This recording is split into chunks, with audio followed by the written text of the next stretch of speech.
Students, आज का हमारा टॉपिक है एक पद्धति के मात्रकों को दूसरी पद्धति के मात्रकों में बदलना। ये हमारा विमा का तीसरा उपयोग है, एक पद्धति के मात्रकों को दूसरी पद्धति के मात्रकों में बदलना। तो देखिए हम कैसे विमा की सहायता से एक पद्धति के मात्रकों को दूसरी पद्धति के मात्रकों में बदलते हैं।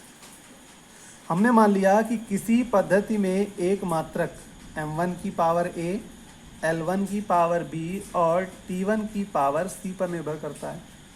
कोई मात्रक है जो एक पद्धति में m1 की पावर a, l1 की पावर b और t1 की पावर c पर निर्भर करता है, जबकि एक अन्य पद्धति में यही मात्रक m2 की पावर a, l2 की पावर b और t2 की पावर c पर निर्भर करता है।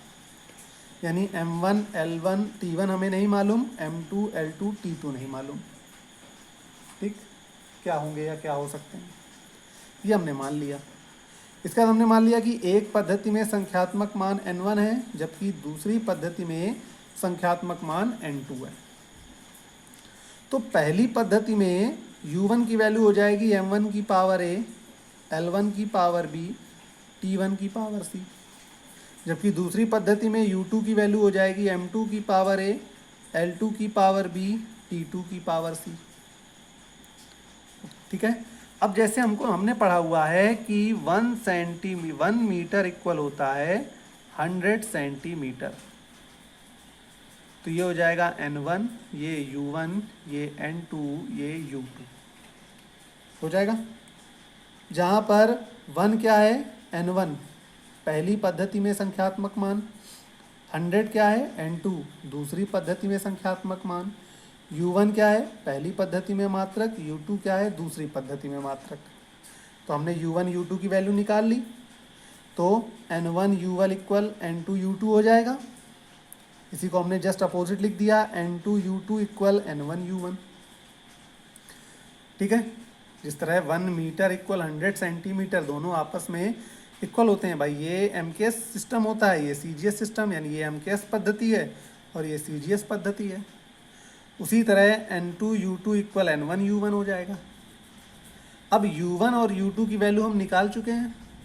u2 की वैल्यू हमने रख दी m2 की पावर a, l2 की पावर b, t2 की पावर c, और u1 की वैल्यू रख दी m1 की पावर a, l1 की पावर b, t1 की पावर c। तो यहाँ से m2, l2, t2 इन तीनों का मल्टीप्लाई हो रहा है, इस तरफ भेजेंगे तो डिवाइड हो जाएगा। तो m2 की पावर a, l2 की पावर b और t2 की पावर c ये डिवाइड में आ गया। अब देखिए m1 और m2 दोनों की पावर सेम है, तो दोनों को एक साथ लिख दिया, m1 अपॉन m2 की पावर a लगा दी। उसी तरह l1 और l2 दोनों की पावर सेम है। अब यहाँ पे हमने क्या किया, l1 और l2 दोनों को एक साथ लिख के पावर b लगा दिया। t1 की पावर c, t2 की पावर c दोनों की पावर सेम है, तो t1 अपॉन t2 एक साथ लिख के पावर c लगा दी।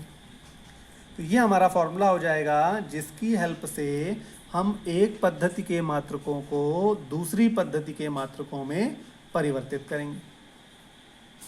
जैसे एग्जांपल देखिए, हमने पहला एग्जांपल ले लिया कि 1 न्यूटन को डाइन में बदलिए। हमें यहाँ क्या करना है, 1 न्यूटन को डाइन में बदलना है, जहाँ पर न्यूटन MKS होता है और डाइन CGS पद्धति होती है। यानी न्यूटन जो है वो MKS पद्धति का मात्रक है, जबकि डाइन CGS पद्धति का मात्रक है। तो यहाँ पर n1 की वैल्यू हमें दी गई है, हमने जो वैल्यू दी गई होगी वो हमने n1 मान लिया, और दूसरी पद्धति यानी n2 का मान निकालना है। तो n2 बराबर n1, m1 अपॉन m2 की power a, l1 upon l2 की power b, t1 upon t2 की पावर c, ये हमने फॉर्मूला यूज़ कर लिया। अब हम देखेंगे कि हमें जो मात्रक दिया गया है वो किस भौतिक राशि का है। तो हमें मात्रक न्यूटन दिया है, और न्यूटन किसका मात्रक होता है, बल का मात्रक होता है। तो अब हम बल की विमा लिख लेंगे। बल की विमा होती है m1 l1 t-2, ml t-2, ये बल की विमा होती है। m और l पर कोई घात नहीं, तो हमने दोनों पर घात 1 लगा दी। तो m1 l1 t-2। अब देखो यहाँ पे m की पावर a है, यहाँ m की पावर 1 है, यानी a की वैल्यू 1 हो जाएगी। l की पावर b है, यहाँ l की पावर 1 है, तो b की वैल्यू 1 हो जाए, b की वैल्यू भी 1 हो जाएगी।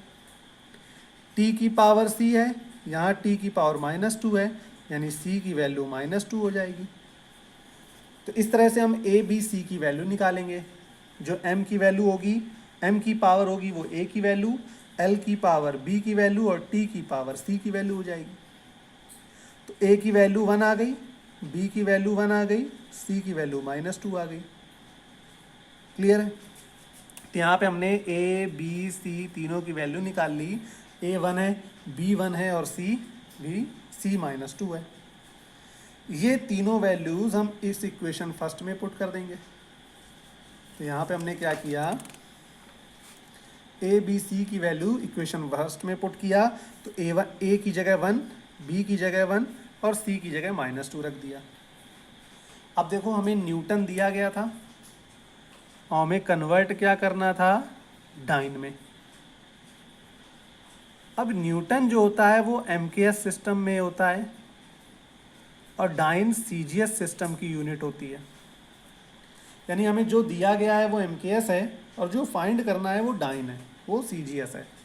तो MKS की वैल्यू हम ऊपर रख देंगे। भाई हमें जो दिया गया है हमने उसको 1 माना था, 1 न्यूटन दिया था, N1 की वैल्यू 1 ली थी, यानी जो दिया गया है हमने उसको 1 माना है।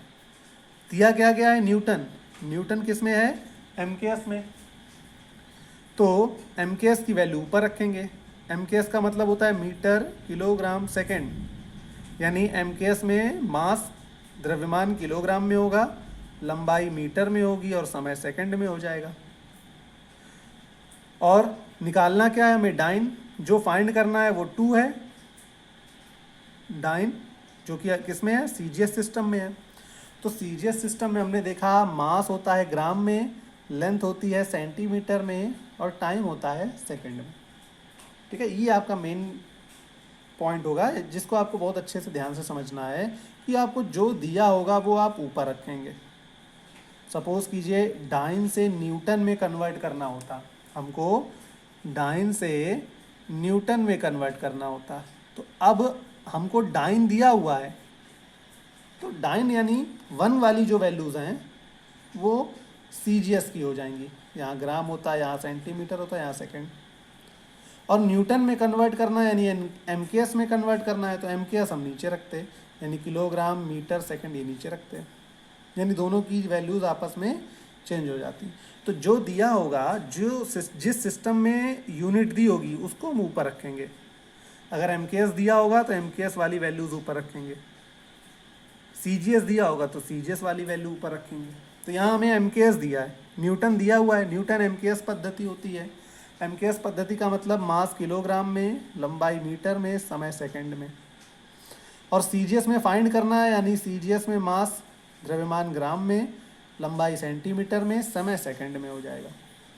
सेकंड से सेकंड कैंसिल हो जाएगा, 1 की पावर -2 हो जाएगी। किलोग्राम को हम लिखेंगे 1000 ग्राम, मीटर को लिखेंगे 100 सेंटीमीटर।